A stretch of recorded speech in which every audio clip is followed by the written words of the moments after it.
Alright guys, स्वागत है आपका इस वीडियो में। तो फाइनली यहाँ पे फेलियर फ्रेम का 8th एपिसोड आ चुका है और मैं कुछ दिनों से बिजी था, इस वजह से ये एपिसोड शायद 2 दिन लेट है। एक्चुअली मैं अपने सेकंड चैनल के ऊपर ब्लीच एक्सप्लेनेशन शुरू कर चुका हूँ, तो वहाँ पे मैं 14 एपिसोड तक कवर कर चुका हूँ। आप वहाँ जाकर चेकआउट कर सकते हो, लिंक आपको डिस्क्रिप्शन में दे दूंगा या फिर कमेंट सेक्शन में टैग कर दूंगा, ठीक है ना। जाके एंजॉय करो, ब्लीच भी काफ़ी अच्छी खासी एनिमे है, ठीक है ना। तो चलिए फिर ये वीडियो शुरू कर लेते हैं, बाकी बातें वीडियो के एंड में कर लेंगे। एपिसोड की शुरुआत में यहाँ पे हमें सेरेस का सीन दिखाया जाता है। वो बताती है कि इतिहास में जितनी भी ब्लड फाइटर्स की फाइट हुई है, जो भी सबसे ताकतवर ब्लड फाइटर्स रहे हैं, वो अपने फाइनल मैच के दौरान मारे गए थे। ऐसा लगता है कि जो ड्यूक है, इस ब्लड कोलिजियम को चलाने वाला, वो कुछ ऐसा करता है कि फाइटर्स हार जाते हैं और मर जाते हैं, ठीक है ना। ईव स्पीड आज तक एक भी लड़ाई नहीं हारी है, इस वजह से वो काफी ज्यादा पॉपुलर है। ओके, अब जिससे कि नई जनरेशन आ पाए तो भाई जो मैनेजमेंट है वो जरूर ईव स्पीड को मारने की कोशिश करेगी। इसी वजह से सेरेस कहती है कि कल हम उन्हें रोकेंगे, लेकिन टोका कहता है कि कल क्यों, आज ही रोकेंगे उनको, ठीक है ना। तो दोस्तों, वीडियो में आगे बढ़ने से पहले हम आज एक ऐसे प्लेटफॉर्म के बारे में बात करने वाले हैं जिसमें आप गेम खेल के डेली का 1 से 2 हज़ार रुपए कमा सकते हो। तो यार, इस प्लेटफॉर्म का नाम है रमी 334 और इस एप्लीकेशन की लिंक आपको डिस्क्रिप्शन में और साथ में कमेंट सेक्शन में पिन मिल जाएगी। तो यहाँ पे आपको कुछ नहीं करना, बस एप्लीकेशन डाउनलोड करके ओपन करके रॉकेट वाले गेम के अंदर आ जाना है। और अगर मैं आपको बताऊं कि ये गेम काम कैसे करता है, तो इसमें ये रॉकेट जितना ज्यादा ऊपर जाएगा उतने ज्यादा आपके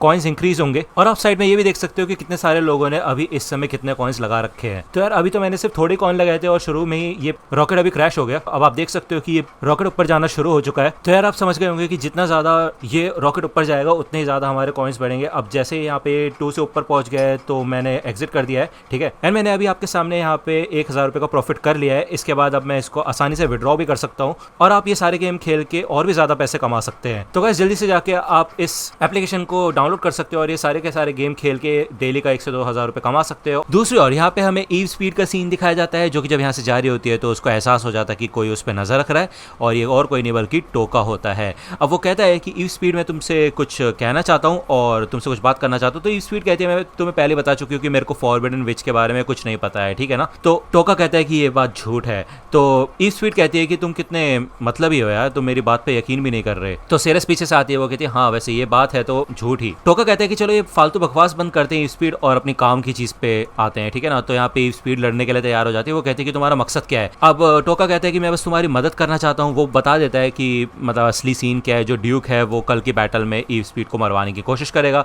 ईव स्पीड कहती है कि तुम मेरी मदद क्यों करना चाहते हो। तो यार, टोका कहता है कि मुझे ऐसा लगता है कि तुम्हारे पास अगर फॉरबिडन विच से रिलेटेड कोई इन्फॉर्मेशन होगी और अगर तुम मर गई तो मेरा नुकसान हो जाएगा, ठीक है ना। तो मैं क्या कह रहा हूँ कि क्यों ना मैं उस लड़की को किडनैप कर लूँ जो कि तुम्हारे साथ रहती है और आज रात को हम यहाँ से भाग जाएंगे। क्या कहती हो तुम।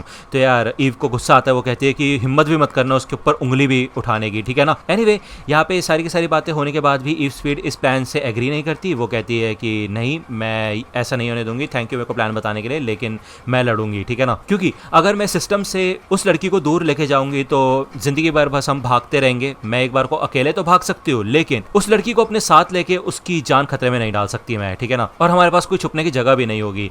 तो यार, टोका कहता है कि एक जगह है छुपने की, एक काफी अच्छी जगह, जो कि फॉरबिडन विच का ठिकाना है, तुम वहां जाके छुप सकती हो। तो यार, आपको पता है फॉरबिडन विच का जो ठिकाना है उसके बारे में खुद किसी को नहीं पता है, शायद ईव स्पीड को पता होगा। इसी वजह से टोका यहाँ पे किसी भी तरीके से उसको फॉरबिडन विच तक लेके जाना चाहता है, मतलब खुद जाना चाहता है वो, ठीक है ना। इवन यहाँ पे ईव स्पीड सेरेस को देख के समझ जाते हैं कि वो एक काफी अच्छी खासी स्वॉर्ड्समैन है, लेकिन टोका की क्या सीन है, उसके अंदर किस टाइप की एबिलिटीज है, वो उसके ऊपर ट्रस्ट कैसे कर सकती है।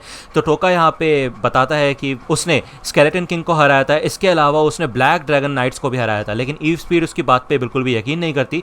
जिसके बाद यहाँ पे टोका अपने पैरालिसिस मैजिक का इस्तेमाल करता है ईव स्पीड के ऊपर। ईव स्पीड भाई गुस्सा हो जाती है काफी ज्यादा, तो वो उसे शांत करता है और वो कहता है कि हिलने की कोशिश मत करो वरना तुम्हारे शरीर से अलग अलग जगह से खून निकलने लग जाएगा। वो बताता है कि इस कमाल की पावर की वजह से मैं सिविट गार्लैंड को मार पाया, मेरे जैसा कमजोर इंसान। तो यहाँ पे सेरेस भी अपना ट्रू आइडेंटिटी रिवील कर देती है कि वो असलियत में सेरेस एशरेन है, जिसका पीछा कर रहे थे ब्लैक नाइट्स, मतलब ड्रैगन नाइट्स, सॉरी। और वो बताती है कि खुद मैंने अपनी आंखों से देखा ये सब, ठीक है ना। तो इसके बाद यहाँ पे वो इस पैरालिसिस को हटा देता है और इसके बावजूद भी ईव स्पीड इस ऑफर को नहीं मानती। वो कहती कि नहीं, मैं अपनी फ्रीडम सही तरीके से ही पाऊंगी, ठीक है ना। आज तक मैंने जितनी भी बैटल्स लड़ी है उन्होंने मेरा फायदा किया है और मैं इस चीज पे भरोसा करना चाहती हूँ, ठीक है। सेरेस कहती है कि मेरे मास्टर बस तुम्हें बचाना चाहते हैं, तो ईव कहती है कि तुम ऐसे इंसान पे कैसे भरोसा कर सकती हो जिससे तुम अभी हाल ही में मिली हो। एनीवे, टोका कहता है कि जो वो ड्यूक है तुम उसके ऊपर भरोसा कैसे कर सकती हो, तुम्हें पता ही होगा कि उसकी रेपुटेशन कैसी है। मेरे को नहीं लगता कि वो एक अच्छा इंसान है। तुम्हें ऐसा लगता है कि वो तुम्हारी आज़ादी इतनी आसानी से तुम्हें दे देगा? तो ईव स्पीड इस बात को मानती है, लेकिन वो ये भी मानती है कि यार वो अपना जो तरीका है वो बदलेगी नहीं, ठीक है ना। उसकी दुनिया में ये चीज़ क्लियर होती है कि किसके ऊपर वो लोग भरोसा कर सकते हैं और किसके ऊपर नहीं कर सकते, ठीक है ना। तो टोका पूछता है कि ऐसा क्या है जो तुम इस ब्लड स्पोर्ट की दुनिया पे इतना ज़्यादा भरोसा करती हो? क्या मैं जिस इंसान से बात कर रहा हूँ वो असलियत में तुम ही हो या फिर कोई और बनने का नाटक कर रही हो? मुझे माफ करना अगर तुम्हें बुरा लगा हो तो। तुम्हारी कल की बैटल के लिए बेस्ट ऑफ लक। हम कल सुबह सुबह यहाँ से निकलेंगे, तो अगर बाई चांस तुम्हारा मन बदल जाए तो तुम हमें मेन गेट के ब्रिज पे मिल जाना, ठीक है ना। जिसके बाद ये लोग यहाँ से चले जाते हैं और ऑब्वियसली बात है सेरेस यहाँ पे माफ़ी मांगती है कि बिना टोका की परमिशन के उसने अपनी आइडेंटिटी रिवील की। तो टोका कहते हैं कोई बात नहीं, तुम्हारे इस डिसीजन के बाद मेरी जो स्टोरी थी वो और भी ज़्यादा बिलीवेबल बन गई, उसको और भरोसा हुआ हमारे ऊपर। हमें यहाँ पे दिखाया जाता है कि यहाँ पे कुछ आशिंटो के लोग होते हैं और इन्होंने यहाँ पे घेर रखा होता है एक बिल्डिंग को। कहा जाता है कि इसके अंदर कर्स्ड लोग थे, उनके ऊपर कर्स आ गया था क्योंकि इन लोगों ने कर्स गॉड और उनके डिसेंडेंट मुआजी का विरोध किया था, ठीक है ना। अब मुआजी यार इनका लीडर है आशिंटो का, ठीक है ना। तो इतनी सी बात होती है, थोड़ा सा इंट्रोडक्शन दिया है इसलिए एक्सप्लेन किया, ओके। दूसरा यहाँ पे हमें आशिंटो के कुछ बंदों का सीन दिखाया जाता है जो कि एक छोटी बच्ची को भाई पकड़ के ले जा रहे होते हैं। बोलते हैं हमारे लीडर को तुम्हारी जरूरत है, चलो, और तुम तो बड़ी बुरी बच्ची हो, चलो हमारे साथ, ठीक है। एनीवे उनके इरादे कुछ नेक नहीं होते। तो इधर सेरेस इससे पहले कि आगे बढ़े टोका उसको रोक देता है और वो अपने बर्सर्क मैजिक का इस्तेमाल करता है जिससे कि ये सारे के सारे एक दूसरे को मारने लग जाते हैं, काटने लग जाते हैं, ठीक है। मतलब सब कुछ निपट जाता है। सुबह होने वाली होती है थोड़ी देर में, ये लोग इस ब्रिज के ऊपर पहुंच चुके होते हैं। तो सेरेस यहाँ पे टोका से पूछती है कि क्या तुम्हें सच में लगता है कि यहाँ पे इनका कोई फ्यूचर नहीं है, इनको इनकी आज़ादी नहीं मिलेगी? तो टोका कहता है कि जो ड्यूक है वो सच में काफ़ी बुरा इंसान है और मुझे एक बात तो साफ पता है कि इनका ब्राइट फ्यूचर तो नहीं होने वाला इधर। जिन टाइप के लोगों को मैं कचरा समझता हूँ ना, उन पर मैं बिल्कुल भी भरोसा नहीं करता। दूसरा यहाँ पे हमें ईव स्पीड का सीन दिखाया जाता है। वो यही बात सोच रही होती है कि आज तक उसने काफ़ी मेहनत से काम किया है, तो उसके बदले जो ड्यूक है वो उसके लिए कुछ तो अच्छा कर ही सकता है। बस ये है कि कल की लड़ाई से पहले वो एक चीज़ कंफर्म कर लेती है कि कल वो फाइनली आज़ाद होने वाली है कि नहीं। तो वो यहाँ पे जब ऑफिस के बाहर आती है तो वो देखती है कि ड्यूक होता है अंदर और एक सोल्जर भी होता है इधर। पता नहीं सोल्जर है यार, क्या है ये, कुछ इंट्रो नहीं है इसका। ये लोग यही बात करते हैं कि ईव स्पीड काफ़ी कमाल की फाइटर है और ऑडियंस उसे काफ़ी ज़्यादा पसंद करती है, लेकिन कल ईव स्पीड प्लान के हिसाब से मारी जाएगी। बेसिकली ये लोग फाइट से पहले एक नंबिंग पॉइजन दे देंगे ईव को, ठीक है, जिससे कि उसकी डेथ हो जाएगी। तो ये सुन के यहाँ पे ईव को समझ आ जाता है कि भाई ये तो काफ़ी बुरा आदमी है, ठीक है। यहाँ तक कि ड्यूक ये भी कहता है कि जो उसकी स्किन है वो उतार के विनर को पहना देना। मतलब यार, मतलब पूरा ही उसको जानवर की तरह ट्रीट कर रहे हैं, भले वो एक सब ह्यूमन है, ठीक है। वही दूसरी और डार्क एल्फ की बात होती है। डार्क एल्फ मतलब वो लड़की, वो छोटी बच्ची जिसकी रक्षा करती है ईव स्पीड। तो उसके बारे में जब ये आदमी पूछता है तो ड्यूक कहता है कि मैं उसका ध्यान रखूंगा क्योंकि वो कमाल की बच्ची है, एक ना एक दिन वो ज़रूर बड़ी होगी और मेरे काम आएगी, और अगर मैं इससे बोर हो जाऊंगा तो मैं उसको बेच दूंगा, ठीक है ना।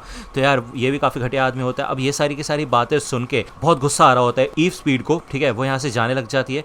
जाने से पहले यहाँ पे लॉर्ड मुआजी खुद आता है और वो कहता है कि मुझे इंतजार है तुम्हारी कल की फाइट का। अब यार लॉर्ड मुआजी आपको पता है आशिंटो का लीडर है, ठीक है ना। तभी यहाँ पे आशिंटो के कुछ लोग आते हैं, वो कहते हैं कि सर एक बहुत बड़ा हादसा हो चुका है, और इसके बाद यहाँ से चली जाती है ईव स्पीड। बेसिकली उसको समझ आ चुका होता है कि ड्यूक से कुछ भी उम्मीद करना बेकार है। वो फिर फाइनली यहाँ पे टोका और सेरेस से आके मिलती है और ये सौदा कर लेते हैं कि भाई ईव स्पीड है वो बताएगी कि विच कहाँ पे है, ठीक है ना। जिसके बाद टोका ये कहता है कि चलो फिर ठीक है, अब हमें किसी को किडनैप करना है। अब दूसरी ओर हमें यहाँ पे लिज का सीन दिखाया जाता है, वो डार्क एल्फ, वो बच्ची, ठीक है ना। वो यहाँ पे साफ सफाई कर रही होती है और हमें दिखाया जाता है कि वहाँ के कस्टमर्स वगैरह भी काफी बुरी तरह से ट्रीट करते हैं इस बच्ची को। इवन वो जो मालकिन होती है वो भी बहुत बुरी तरह से ट्रीट करती है इस बच्ची को, एंड मैं क्या बोलूँ, मारती है वो उसको बहुत बुरी तरह से, ओके। लेकिन लिज याद करती है कि उसकी सिस्टर ने यानी कि ईव स्पीड ने कहा था कि मैं तुम्हें बचाने आऊँगी, इसी वजह से वो यही सोचती है कि उसको अपनी सिस्टर की तरह स्ट्रॉन्ग बनना है, ठीक है। अब बेसिकली इस औरत को बिल्कुल भी बुरा नहीं लग रहा होता लिज को मारने में, ठीक है ना। अब लिज अपने मन में यही सोचती है कि मुझे माफ़ करना सिस्टर कि मैं इतनी ज़्यादा कमज़ोर हूँ। लेकिन तभी दरवाजे के पास से ईव स्पीड आ जाती है और भाई दरवाज़ा खोलते उड़ते साथ ही उड़ा देती है इस बुढ़िया को, ठीक है ना।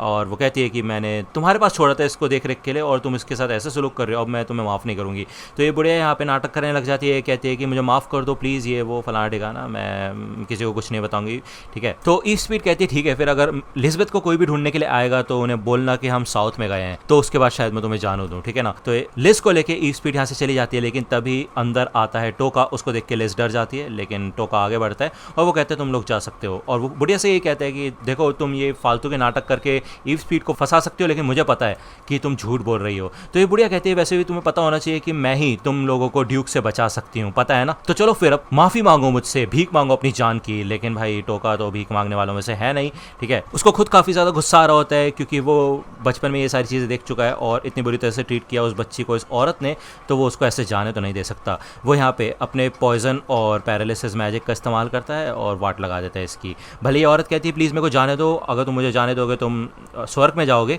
तो भाई टोका तो इतनी बुरी तरह से पागल हो चुका है, वो कहता है कि वैसे भी स्वर्ग में जाना किसको है, हम दोनों ही नर्क में जाएंगे, ठीक है ना। अब ये लोग यहाँ पे फाइनली एक सीवर लाइन के पास आ चुके होते हैं, जहाँ पे लिज़बेथ अपना इंट्रोडक्शन देती है, टोका भी अपना इंट्रोडक्शन देता है, ठीक है। और लिज यही कहती है कि प्लीज़ मैं भी आपका साथ देना चाहती हूँ मेरी सिस्टर की तरह, ठीक है ना। तो टोका कहता है कि हम जिस जगह जा रहे हैं वहाँ पे हमारी जान भी जा सकती है।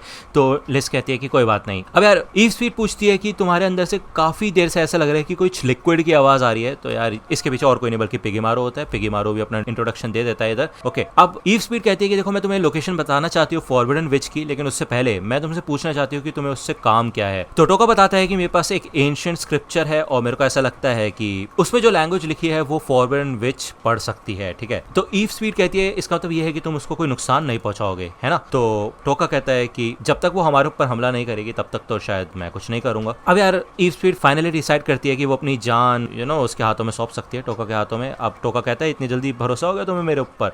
तो ईव स्पीड बताती है कि हाँ हो गया, क्योंकि तुम बहुत बदतर तरीकों का भी इस्तेमाल कर सकते थे मेरे से इन्फॉर्मेशन निकालने के लिए फॉरबिडन विच के बारे में। तुम चाहे तो उस लड़की का भी इस्तेमाल कर सकते थे और फिर मेरे को धमका सकते थे, लेकिन तुमने ऐसा कुछ भी नहीं किया। तो टोका कहता है अच्छा तुम तो लेकिन बस मुझसे हाल ही में मिली हो, तो मेरे ऊपर भरोसा कैसे हो गया तुम्हें। तो यार ईव स्पीड ने सेरेस से बोली थी ना ये बात, तो यार यही टॉन्ट मार रहा होता है टोका उसको। तो ईव स्पीड कहते हैं लगता है मैं समझ गई कि समय से कोई लेने देना नहीं होता। अब ये लोग सोचते हैं कि क्या एक बच्ची को डीमन जोन के अंदर ले जाना ठीक रहेगा, मतलब सेरेस पूछती है। तो टोका कहता है कि हाँ वैसे देखा जाए तो ईव स्पीड पहले से ही फॉरबिडन विच से मिल चुकी है, तो उससे हमारा फायदा होगा। इसके अलावा फॉरबिडन विच भी एक डार्क एल्फ है, और जब उसे पता चलेगा कि हमने एक बच्चे को बचाया है जो कि एक डार्क एल्फ है, तो उसको और थोड़ा अच्छा फील होगा। तो हो सकता है कि हमारी हेल्प होने के चांसेस और भी ज्यादा बढ़ जाएं। अब यार ये लोग जब पहाड़ के ऊपर आते हैं तो देखते हैं कि जो ड्यूक के लोग हैं वो पीछे पड़ चुके होते हैं, मतलब बेसिकली ईव स्पीड को ढूंढने के लिए निकल चुके होते हैं, ठीक है। तो ईव स्पीड सोचते हुए यहाँ पे रुक के इनको संभालेगी, लेकिन टोका कहता है कि हम सब लोग यहाँ पे गैदर हो चुके हैं और मैं वैसे भी तुम्हें पीछे नहीं छोड़ सकता,